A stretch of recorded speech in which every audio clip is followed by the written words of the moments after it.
नमस्कार, मी रुपाली. रूपम रेसिपीमध्ये तुमचं मनापासून खूप खूप स्वागत करते. कोकणात गेले होते आणि येताना रातांबे दिसले. मोह आवरलं नाही, कारण कोकणात जायचं आणि कोकणातला मेवा घेऊन यायचं नाही असं कधीच होणार नाही. आता कोकणातला मेवा मिळायला सुरुवात झालेली आहे, जसे की आंबे, रातांबे, जाम. आणि हे कोकणात गेल्यानंतरच आपल्याला पाहायला पण मिळतात आणि खायला पण मिळतात. तर मी येताना 3 किलो रातांबे मला मिळाले. अजून सीझन सुरू नाही झालेला, आत्ता नुकतेच पिकायला सुरुवात झालेली आहे. त्यामुळे मला 3 किलो रातांबे मिळाले. ते मी घेऊन आलेले आहे आणि म्हटलं चला तुमच्याबरोबर कोकमच्या सरबतची रेसिपी शेअर करावी. तर हे 3 किलो रातांबे स्वच्छ आपण धुवून घेतलेले आहेत. त्याच्यामधल्या आपल्याला बिया काढून घ्यायच्या आहेत. तर अशा पद्धतीने आपण त्याच्यामधल्या बिया काढून घ्यायच्या आहेत.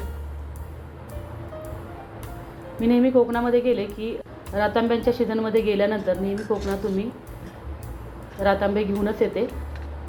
त्याचा सरबत खूप आवडतो सगळ्यांना. तर अशा पद्धतीने रातांब्यामधल्या सगळ्या बिया आपल्याला काढून घ्यायच्या आहेत. माझी मैत्रीण पण कोकणातली आहे, ती म्हणते ह्या ज्या बिया आहेत त्या डायरेक्ट गिळल्या पित्त वगैरे होत असेल तर त्याचा त्रास कमी होतो. आणि ह्या बियांपासून आमसूल तेल पण बनवतात. तर अशा पद्धतीने आपण रातांब्यामधल्या सगळ्या बिया काढून घेतलेल्या आहेत. असे वाटीसारखे रातांबे आहेत. त्या वाट्या भरून साखर टाकायची आहे. काचेच्या बरणीत किंवा स्टीलच्या भांड्यामध्ये साखर घालून हे रातांबे ठेवायचे आहेत. अगदी सोपी पद्धत आहे.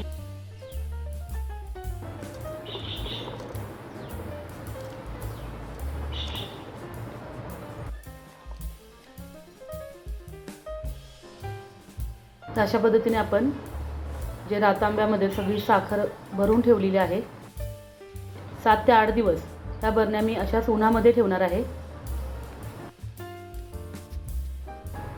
7 दिवसानंतर तुम्ही पाहू शकाल की किती छान असा त्या रातांब्यांचा रस तयार झालेला आहे, सरबत तयार झालेला आहे. ती साखर पूर्णपणे विरघळलेली आहे. कलर पण किती छान आलेला आहे. कुठलाही कलर आपण त्याच्यामध्ये वापरलेला नाही आहे. जो नॅचरल कलर आहे तोच सरबतचा आहे. तर त्याच्यामधला सर्व जो सरबत आहे, रस आहे, तो आपल्याला गाळणीने गाळून घ्यायचा आहे. त्यातला आमसूल आपल्याला बाजूला काढून घ्यायचा आहे.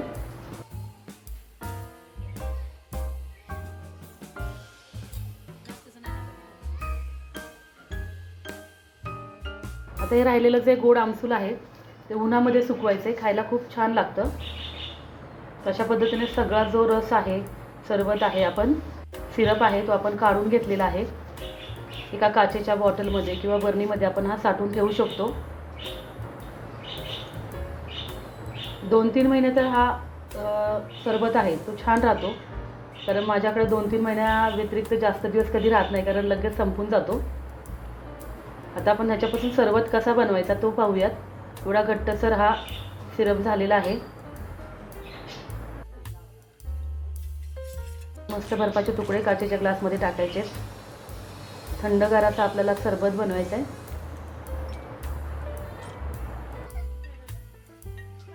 कोकम सिरप आहे, 2-2 चमचे आपण त्याच्यामध्ये टाकायचे आहेत. थोडासा लिंबाचा रस घालायचा आहे. थोडासा लिंबाच्या रसाने टेस्ट छान लागते बरं का. अगदी वेगळ्या पद्धतीचा सरबत मी तुम्हाला दाखवते. थोडंसं आलं खिसायचं आहे. आल्याच्या रसाचे पण 2-3 थेंब त्याच्यामध्ये टाकायचे आहेत. अगदी थंडगार पाणी घालायचं आहे.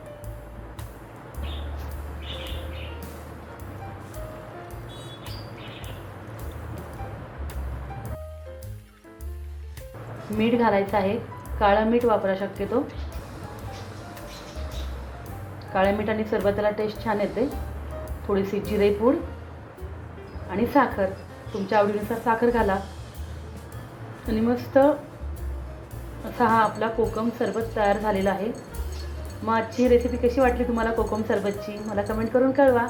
आणि तुमच्याकडे कोकम सरबत कसा बनवला जातो ते पण मला कळवा. व्हिडिओ आवडल्यास लाईक करा, शेअर करा आणि नवीन असाल तर सबस्क्राईब करून शेजारील बेल आयकॉन दाबायला विसरू नका. चला मग भेटूया अशा छान छान डिलिशियस रेसिपी घेऊन पुढील भागामध्ये.